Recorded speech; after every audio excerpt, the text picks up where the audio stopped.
I have a couple of guests in studio with us, and we hope to be joined by a third guest in just a few minutes who will be chiming in as well from Boise. Let me just set this up a little bit first, and I'd like to mention that when I host a radio show, and what we talk about in the span of under 2 hours on the program, and I think it's 80 minutes of actual real talk time, when we talk about various issues, it's equivalent to a college survey course. It's not necessarily, we don't get into a lot of the depth that we possibly could. So I had an idea when we were reading last week some of the AP copy about what was taking place or what was developing with the test scores and the approach to testing in Idaho schools, and some changes potentially coming on the way, or at least people are standing back perhaps and re-examining what we're doing might be a better way to do that. I thought we should have some folks come by who have various areas of expertise on all of this. First of all, L.T. Erickson is with the Twin Falls School District, and I want to welcome you to the program. Thank you. And, it's good to be here. He is what, you went to UNLV at one time, right? I did. When they had a good basketball program. They were good when I was there. Yeah, it was fun to watch them. They used to have a coach who'd chew on a towel all through the game. That's a man who was really into his work. And Lance Cloud joining us, of course, state legislator, and he's held every other office possible, I think, in the Magic Valley. Well, thank you, Bill. Not every office. Pretty close. But, of course, you serve on a committee that deals with a lot of education issues. Right. And that in the House. And so we also expect to be joined by Blake Udy in a few minutes, and he's going to join us with a state, I guess, a Department of Education perspective on all of this. Actually, he is an employee of the State Board of Education. There is the State Department of Education. Two separate entities. Right. The State Board oversees basically all education issues in the state, but they don't administer the department administers education. Which is different in Idaho then, because in a lot of states you don't actually have oversight like that, I would imagine. I'm not too familiar with other states. So you could just say we do things better. Yeah, that's thank you. Appreciate your vote of confidence. we want to point out 9 minutes after 9 o'clock. 36 right now. And of course, you're listening to Top Story with Bill Colley as well on News Radio 1310 KLIX and newsradio1310.com. First thing, and a lot of states are probably also dealing with this issue. And my sister's a school teacher in the Buffalo area outside of in Western New York. And she's not opposed necessarily to Common Core itself, but she's discovered as a school teacher that it's taking up a lot of her time when it comes to testing. So there have been some general concerns from educators. This is all still so new, I think, for a lot of people. We're just finding our way, and we're going to have to, learn as we go.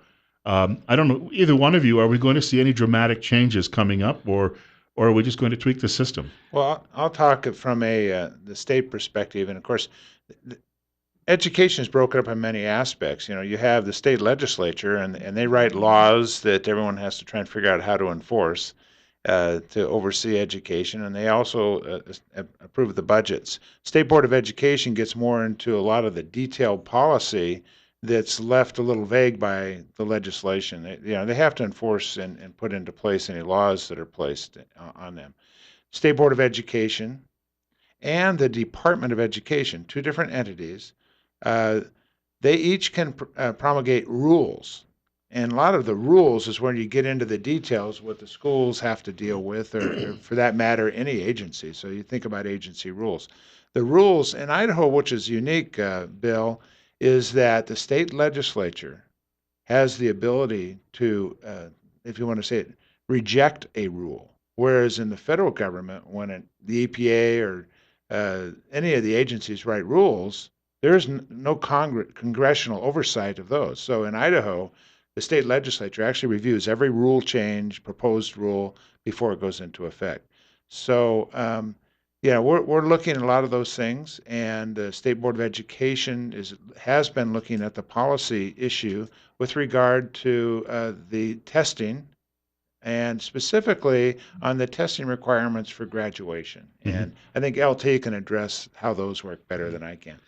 As we look at the testing, one of the things that our state was very conscientious about, we wanted to step back and take a look at the questions before we adopted the questions. So we actually had an opportunity. I sat on that committee. There was about 100 of us that met in Boise for 3 days, and we read and reviewed all 33,000 questions that our students were given to our students. And so I reviewed every fourth and fifth grade question, and it was a bias and sensitivity review to see if it, met. We accepted it for Idaho, and I think there was, out of the 33,000 questions, I believe there was one or two that we sent back to have reviewed, and so it was a great opportunity to see the questions, see the test, before the students were able to take it and give our stamp of approval from the state of Idaho. We should note too as well that the younger students, the gap between projections and what they're actually scoring, it seems that it's much closer than it is when we get to high school. And one of the things about the test is the design of the test is very different than what we have been used to in the past. It's the questions, there's multiple correct answers, there's writing components to it, and it's a much more rigorous test. The standards, the Common Core standards, or the Idaho Core standards, they're more rigorous, but not dramatically different. Our teachers were able to, work through those and work on curriculum, but the test is very different and more rigorous, and so. I know that Representative Clow, you had a follow-up on that too. Yeah, what I was going to say is this is an example of where the legislature stepped in the year before last because of the concerns about the tests, and some people saying, well, these test questions are biased, and if you don't believe a certain philosophical thing, you'll get the answer wrong. And so we established a committee, and that's what LT was referencing, that he was a member of, I think there was like 40 citizens around the state, something like that. They came in and reviewed every test question that's in the pool. We say 37,000 questions. That doesn't mean on every test they have that many to answer. But this is like the pool of questions that can be pulled out and put into any test on any given day. So they reviewed every one of those for bias. And I think we're being joined by Blake Udy, who was going to join us as well. And as you pointed out, he's with the State Board of Education, which has a great deal of oversight on this. Blake, do we have you? Yes, good morning. Thank you very much for joining us. And you may be listening online as well to our discussion. And I guess the question that we're raising on the media end of this is, what are we going to expect in the future, and what's your role, what's the board's role in all of this? Well, the good morning, first of all, and thank you for having me.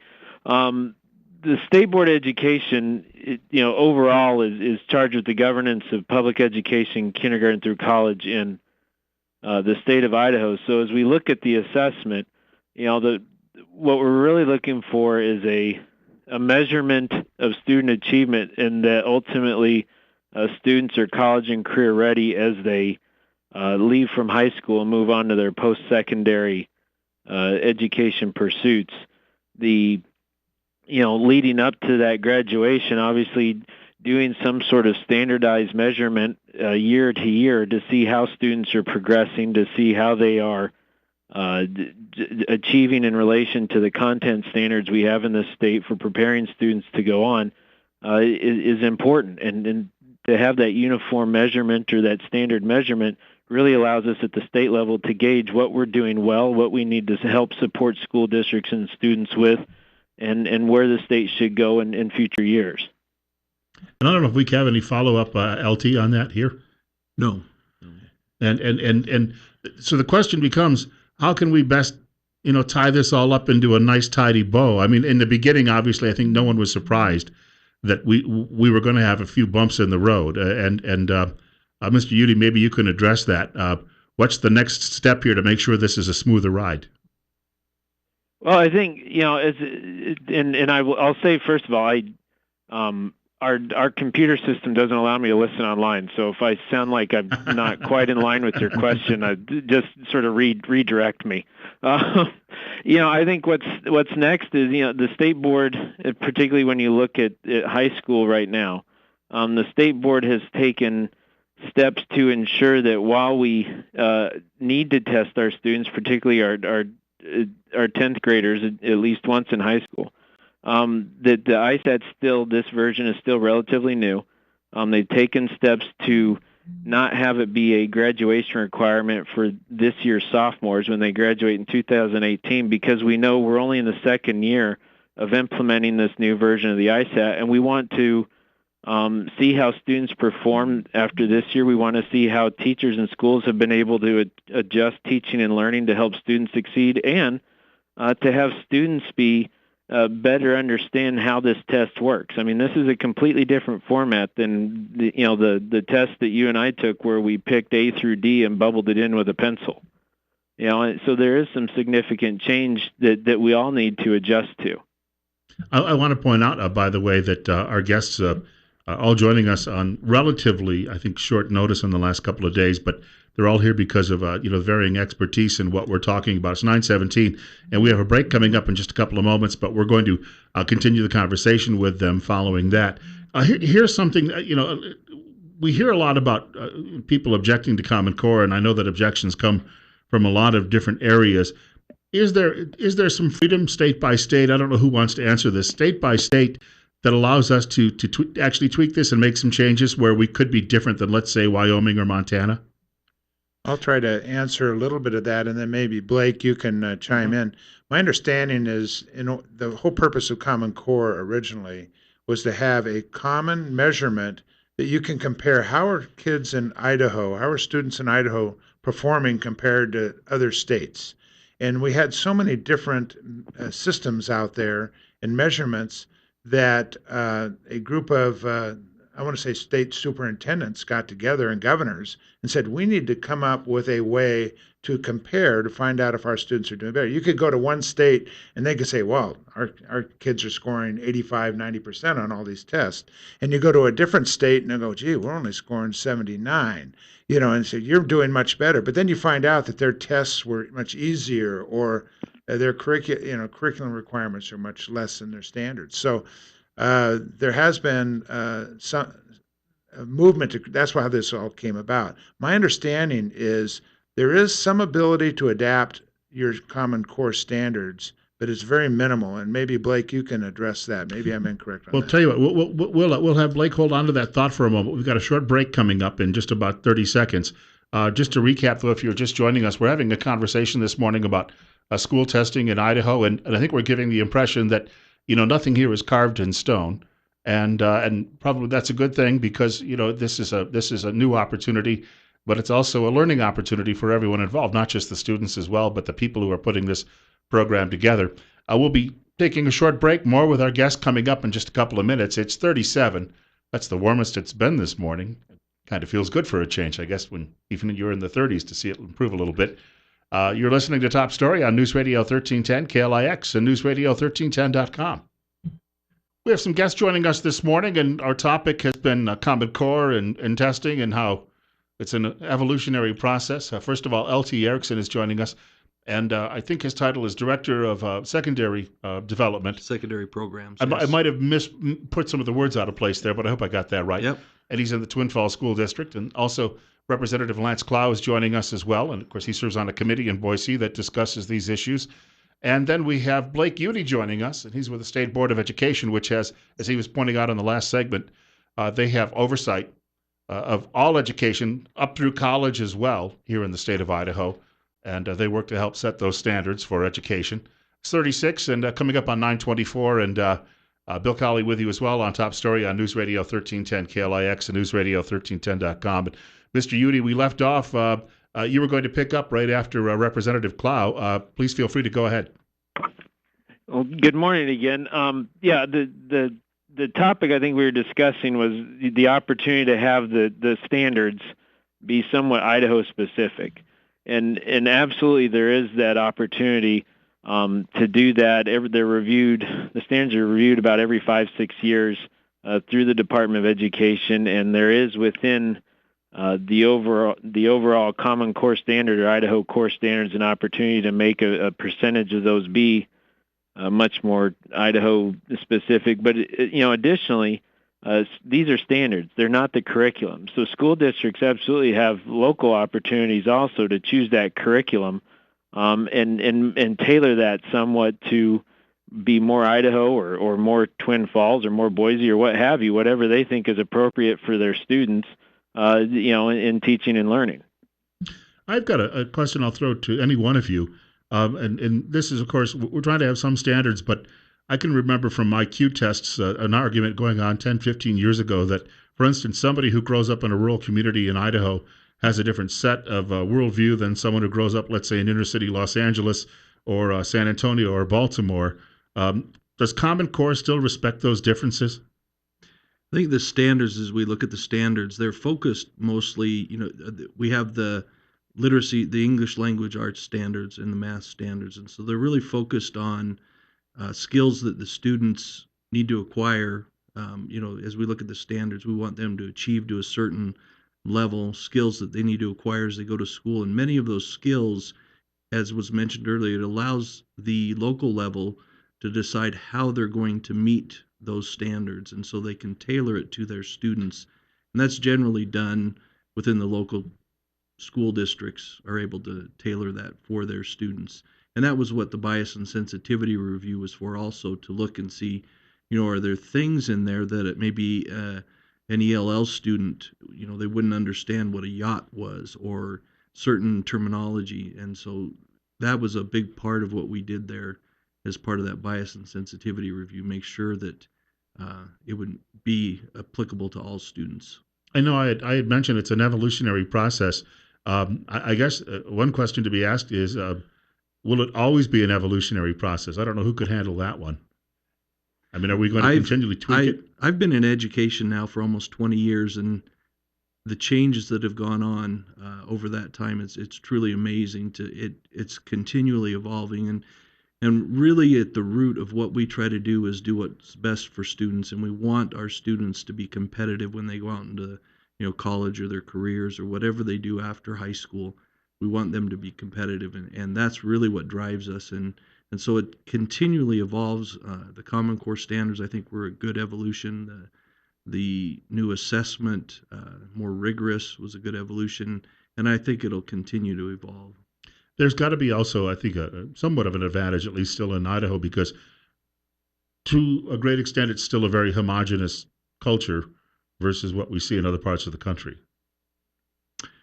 And here in Twin Falls, where we have a pretty diverse student body, but I taught in Las Vegas for 6 years, and that was incredibly diverse, and so compared to some other places, it's a little more homogenous. We can wrap up in a couple of minutes, but I guess I would also ask this before we do. Is there anything that I've left off the table that would really be important for the public to know? And any one of you can take a crack at that one as well. If I may, I'd just add one thing. As we look at the test, our teachers in the Twin Falls district, and they're the most professional group of teachers I've ever worked with. They're incredible. They were given the standards, the testing, and they just got to work trying to decide how they're going to teach so the students can achieve on the test. As we look at the test, it really accounts for about 6.5 hours of a student's school year, or one day. So about 0.5% of their time in the school year will be spent on the standardized test on the ISAT. So I think sometimes they say they're testing too much, but that's one thing to keep in mind. I guess that's a relative concern, isn't it? Yeah. And any feedback from the public is welcome, right? Yeah. Obviously, we're always listening to the public, and it's a challenge when people have a conceived notion and they get hung up over a specific question that may be asked a student in a test, and I'm not talking about the standardized test necessarily, but maybe a test that they're taking homework assignments. And parents have to realize that what our students need today is much different than what I had when I was in elementary school in the 50s and 60s. That the challenges of technology and the learning and the capacities that are required for a student to be successful in future jobs is much different than it was when I was a kid. And so they're trying to adapt and teach. And so if a kid brings home an assignment, you don't understand it. It isn't because the assignment's wrong. It's because you were taught differently. And you can maybe able to get an answer, but only one way you can get it. We're going to wrap it up there, and I would like to thank Blake Udy for joining us too by telephone from Boise this morning, and also State Representative Clow. He's here because, of course, months ago he told me that if I ever needed him in this situation, he'd be available. And L.T. Erickson joining us from the Twin Falls School District. And we've got a break coming up in just a moment, and a little bit more of the show too as well.